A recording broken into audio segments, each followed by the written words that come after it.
السلام علیکم ورحمۃ اللہ وبرکاتہ۔ بحلول دانہ میں آپ سب کو خوش آمدید۔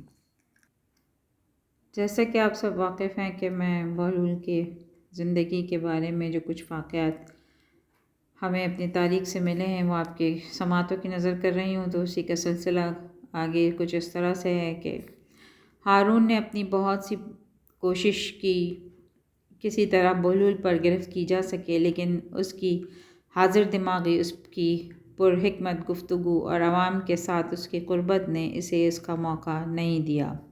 وہ اپنے جاسوسوں کو اس کے پیچھے لگائے رکھتا تھا تاکہ اس کی سرگرمیوں سے باخبر رہے۔ کسی وقت سختی سے اس کی باز پرس کرتا، لیکن اکثر مشکل موقعوں پر بحلول ہی کام آتا۔ ایک بار ایک سیاح بغداد میں آیا، اس نے گھاٹ گھاٹ کا پانی پیا تھا، ملک و گھوما تھا۔ جب وہ ہارون کے دربار میں حاضر ہوا تو اس نے خلیفہ کے وزیروں اور دانشوروں سے کچھ سوالات کیے، لیکن کوئی بھی ان کا جواب نہ دے سکا۔ ہارون اپنے مقربین کی نالائقی پر بہت شرمندہ ہوا۔ سیاح رخصت ہوا تو اپنے وزیروں اور مشیروں پر برس پڑا ہارون کہ تم سب لوگ میرے لیے باعث ننگ و عار ہو۔ آج اس سیاح نے تمہیں کیسا عاجز کیا، یوں معلوم ہوتا تھا جیسے تم اس کے مقابلے میں طفل مکتب ہو۔ درباریوں کے سر شرم سے جھک گئے، ان کے پاس اپنی صفائی میں کہنے کے لیے کچھ بھی نہیں تھا۔ عتاب شاہی اور جوش میں آیا، کل اس سیاح کو دربار میں طلب کیا جائے گا۔ اگر تم لوگ اس کے سوالوں کے جواب نہ دے سکے تو تمہاری سب جائیداد اور مال و دولت اس کے حوالے کر دیا جائے گا۔ ہارون نے دربار برخاست کیا۔ درباریوں میں کھلبلی مچ گئی، ان کی پریشانی کا کوئی ٹھکانہ نہیں تھا۔ وہ سب ایک جگہ جمع ہو کر سوچنے لگے کہ بادشاہ کے عتاب سے کیوں کر بچا جا سکتا ہے۔ آخر ایک شخص کو اچانک یاد آیا اور وہ خوشی سے بولا، دوستو، اس مشکل کو حل کرنے کے لیے ہمارے پاس بحلول جو موجود ہے، مجھے یقین ہے کہ وہ سیاح کو لاجواب کر دے گا اور اس کے سب سوالوں کے جوابات بھی ٹھیک ٹھیک دے گا۔ باقی سب لوگوں کی بھی جان میں جان آئی اور وہ سب مل کر بحلول کے پاس پہنچے۔ اسے تمام ماجرا سنایا تو اس نے انہیں تسلی دی کہ وہ اگلے دن دربار میں پہنچ کر سیاح کے سوالوں کے جوابات ضرور دے گا۔ اگلے روز دربار آراستہ ہوا، وزیر، امیر، مشیر زریں کرسیوں پر بیٹھے، ہارون اپنے زرنگار تخت پر متمکن ہوا۔ سیاح کو بھی ایک کرسی پیش کی گئی۔ ہارون نے اہل دربار پر نگاہ ڈالی اور بولا، تم میں سے کون اس معزز سیاح کے سوالوں کا جواب دے گا؟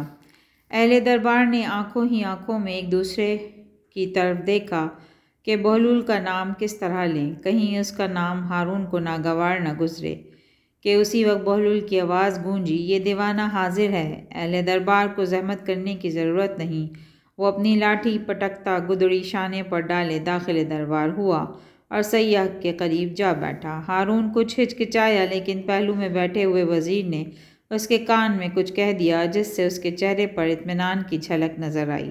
سیاح نے بحلول کی ہیئت قضائی کی طرف دیکھا اور قدر تعجب سے بولا، کیا میں آپ سے سوالات کروں؟ بسر و چشم بحلول نے مستعدی سے جواب دیا۔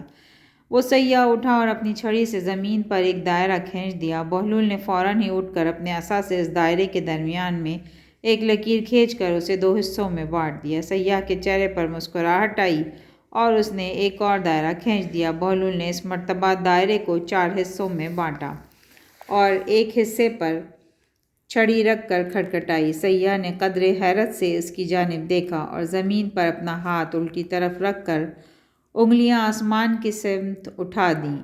بحلول نے اٹھ کر اپنا ہاتھ زمین پر اس طرح رکھا کہ اس کے ہاتھ کی پشت اوپر تھی۔ سیاح اپنی نشست پر آ بیٹھا اور توصیفی لہجے میں بولا، مرحبا، آفرین، عالی جاں، میں آپ کو مبارکباد دیتا ہوں کہ آپ کے یہاں ایسا دانشمند اور عالم موجود ہے جس پر فخر کیا جا سکتا ہے۔ ایسے شخص کی قدر کی جانی چاہیے۔ کیا بحلول نے تمہارے سب سوالوں کے جوابات ٹھیک دیے ہیں؟ ہارون نے پوچھا۔ یقیناً، اس نے کسی بہت عظیم درسگاہ سے تعلیم حاصل کی ہے جو اس کے پاس اتنا علم ہے کہ یہ میرے اشارے فوراً سمجھ گیا ہے۔ سیاح بولا۔ بہلول مسکرایا۔ اس عظیم درسگاہ کا نام مت پوچھنا کیونکہ اسے سب جانتے ہیں۔ بہلول کا اشارہ سب سمجھ رہے تھے لیکن سیاح کچھ نہیں سمجھا اور چاہتا تھا کہ کوئی سوال کرے کہ ہارون نے فوراً ہی پوچھ لیا، اگر تم ان اشاروں کو ذرا کھول کر بیان کرو تو اہل دربار بھی محظوظ ہو سکیں گے اور سیکھ بھی لیں گے۔ سیاح بولا، آپ نے دیکھا کہ میں نے زمین پر دائرہ کھینچا تھا، میرا مقصد زمین کا کرہ دکھانا تھا۔ آپ کا عالم فوراً سمجھ گیا اور اس نے دائرے کے 2 برابر حصے کر کر مجھ پر ظاہر کر دیا کہ وہ زمین کے گول ہونے پر یقین رکھتا ہے اور اس کے اسرار و رموز سے بھی واقف ہے۔ اس نے اس لکیر سے خط استوا کو دکھایا جس سے زمین شمالی اور جنوبی کرے میں بٹ گئی۔ پھر آپ نے دیکھا کہ میں نے ایک اور دائرہ کھینچا۔ آپ کے عالم نے اس کے 4 حصے کر کے مجھے سمجھا دیا کہ زمین میں 3 حصے پانی اور 1 حصہ خشکی ہے، اور جب میں نے اپنے ہاتھ کی انگلیوں سے زمین پر اگنے والی نباتات کی طرف اشارہ کیا تو اس نے بارش اور سورج کی نشاندہی کی جو نباتات کی بالندگی اور نشو و نما کا ذریعہ ہیں۔ میں ایک بار پھر کہتا ہوں کہ آپ کو ایسے دانش مند پر فخر کرنا چاہیے۔